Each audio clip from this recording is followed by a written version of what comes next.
आप देख रहे हैं समाचार एजेंसी ऑफ इंडिया में साइन न्यूज।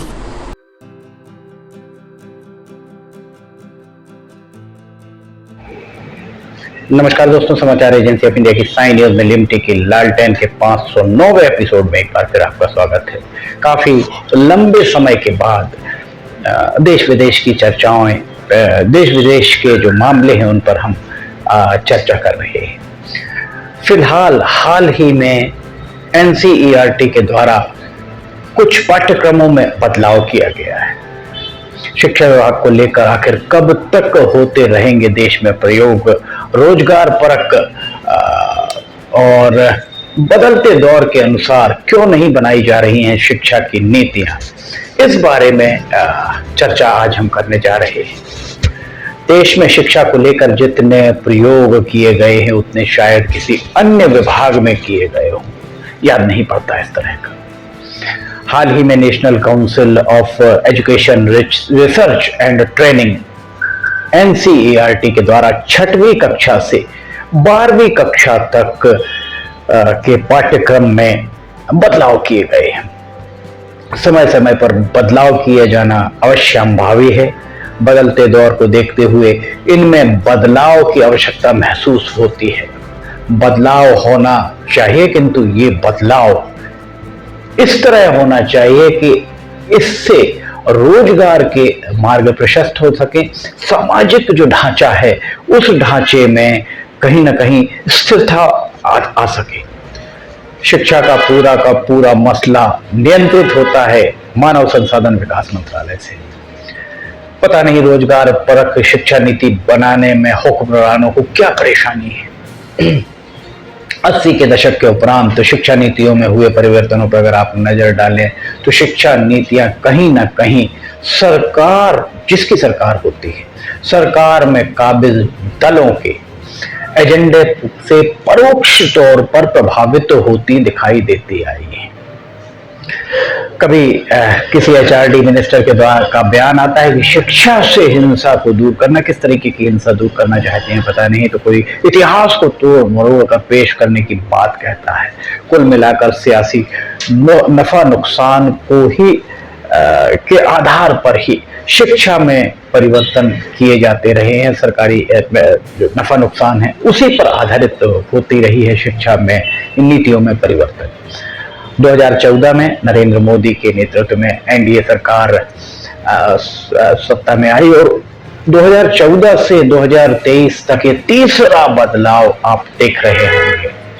ये सच है कि 20वीं शताब्दी के अंतिम दशक से ही लगातार उबाऊ और भारी भरकम पाठ्यक्रम लागू किया जाता रहा है। विद्यार्थियों के लिए पढ़ाई से दीगर एक्टिविटीज के लिए समय नहीं मिल पाता है।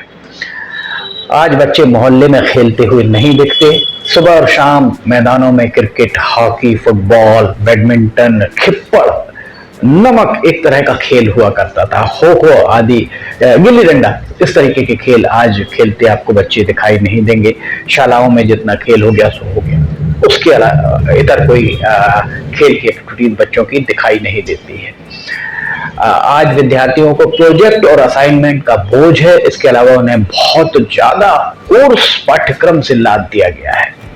आज प्रौढ़ हो रही पीढ़ी के लोगों से अगर पूछें तो पता चलेगा कि शालाएं 1 जुलाई से खुला करती थी। दशहरे से दिवाली तक का अवकाश हुआ करता था।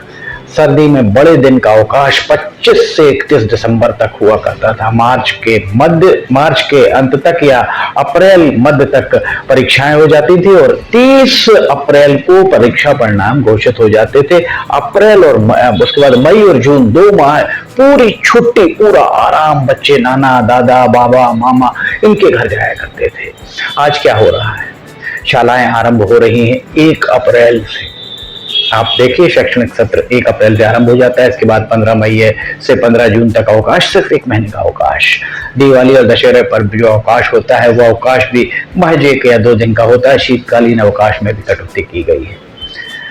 मार्च में परीक्षाएं और परीक्षा परिणाम उसी माह में मार्च में ही घोषित कर दिए जाते हैं और परीक्षा परिणाम के दूसरे तीसरे दिन से शालाएं आरंभ हो जाती हैं। ऐसा लगता है मानो विद्यार्थियों को मशीन बना दिया गया हो। उनका नैसर्गिक विकास कब होगा इस बात की चिंता शायद ही किसी को हो।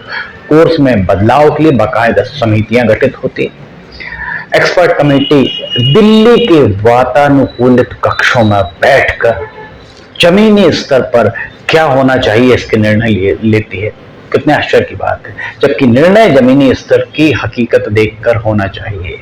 वर्तमान में एक्सपर्ट कमेटी के द्वारा इतिहास, गणित, भूगोल, विज्ञान सहित हर विषय में कंटेंट कम किए गए हैं, उसके पाठ्यक्रम कम किया गया है। जो कंटेंट बदले गए हैं वो कंटेंट किसकी सिफारिश पर क्यों बदले गए हैं, इस बारे में पारदर्शिता का अभाव साफ दिखाई देता है, साफ झलकता दिखता है। अब जो भी यहां पर हुआ है, इस बात को लेकर विपक्ष सड़कों पर उतर सकता है। यक्ष प्रश्न यही खड़ा हुआ है कि जब सक्षम मंच लोकसभा और राज्यसभा उनके पास है, विपक्ष के पास है, तो इन सक्षम मंचों में अपनी बात वजनदारी से रखने की जब बात आती है, तब विपक्ष चाहे विपक्ष में कांग्रेस हो या भाजपा या कोई और दल बहिर्गमन का आसान रास्ता अपना लेता है। जबकि जो बात आप जनता के बीच जाके कर रहे हैं, विपक्ष के जो नेता जनता के बीच जो बात कहते हैं, उस बात को उन्हें वजनदारी के साथ सक्षम मंच में रखना चाहिए, अर्थात लोकसभा या राज्यसभा में रखना चाहिए। तो वहां एक एक बात रिकॉर्डेड होती है। पता नहीं वहां बात रखने की बजाय वॉकआउट का क्यों रास्ता, बहुत सरल रास्ता अपना लिया जाता है। रही बात सरकार की तो प्राचीन, मध्यकालीन एवं समकालीन इतिहास में जिन तथ्यों में बदलाव किया गया, उन तथ्यों में बदलाव क्यों और किसके कहने पर किया गया है, ये बात सार्वजनिक होना चाहिए, इसमें पारदर्शिता होनी चाहिए। लोगों का आरोप है कि आरएसएस और भाजपा के द्वारा जो बात प्रचारित की जाती रही है, ये सब उससे मेल खाता हुआ दिखता है जो वर्तमान में हो रहा है। सियासी और गैर सियासी दल, हर एक दल को, हर व्यक्ति को अपनी बात कहने का, सभी के सामने रखने का पूरा अख्तियार है, किंतु पाठ्यक्रमों में बदलाव सरकार में बैठे दल की मर्जी से शायद नहीं होना चाहिए। आज भाजपा सत्ता में है, कल कोई दूसरा दल सत्ता में आएगा।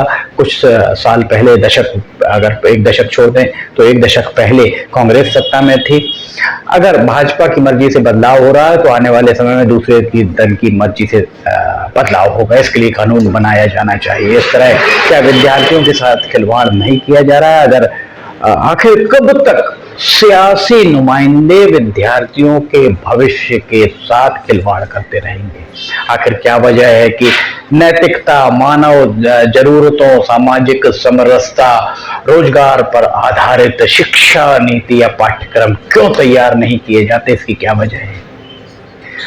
हमने पहली कक्षा से पढ़ाई, जब भी किसी ने 11वीं के बाद पढ़ाई छोड़ी होगी, किसी ने बीए के बाद, किसी ने एमए के बाद, किसी ने पीएचडी के बाद, जब भी आखिरी बार पढ़ा होगा, तब तक अनेक इस तरीके की बातें पढ़ी होंगी जिनका उपयोग प्रश्न पत्र के अलावा दैनिक जीवन में आज तक 40, 50, 60 जो भी आपकी आयु हो, इस आयु में आपने कभी किया हो। हमारी नितांत निजी राय में पाठ्यक्रम हो या शिक्षा नीति, इसमें बदलाव भारत गणराज्य के संविधान में निहित लोकतांत्रिक मूल्यों वाले दृष्टिकोण से जुड़े आदर्शों और मूल्यों की कसौटी पर खरा उतार कर ही लागू किया जाना चाहिए। समाचार एजेंसी ऑफ इंडिया की साइन न्यूज में लिमटी की लालटेन के 509वें एपिसोड में फिलहाल इतना ही। अगर आप समाचार एजेंसी ऑफ इंडिया की साइन न्यूज देखना चाहते हैं तो समाचार एजेंसी ऑफ इंडिया की वेबसाइट या साइन न्यूज के न्यूज चैनल पर सुबह 7 बजे इसका प्रसारण होता है, आप देख सकते हैं। समाचार एजेंसी ऑफ इंडिया की साइन न्यूज में लिमटी की लालटेन पसंद आ रही हो तो आप इसे लाइक, सब्सक्राइब और शेयर जरूर कीजिए। साथ ही नीचे कमेंट बॉक्स में लिखकर बताइए कि आपको ये सारे एपिसोड कैसे लग रहे हैं, सारे खबरें कैसे लग रही हैं। लिमटी की लालटेन का 510वां एपिसोड समाचार एजेंसी ऑफ इंडिया के सहयोगी अखिलेश दुबे के साथ लेकर बहुत जल्द हाजिर होंगे। फिलहाल आपसे इजाजत लेना चाहेंगे, हम फिर हाजिर होंगे। जय हिंद।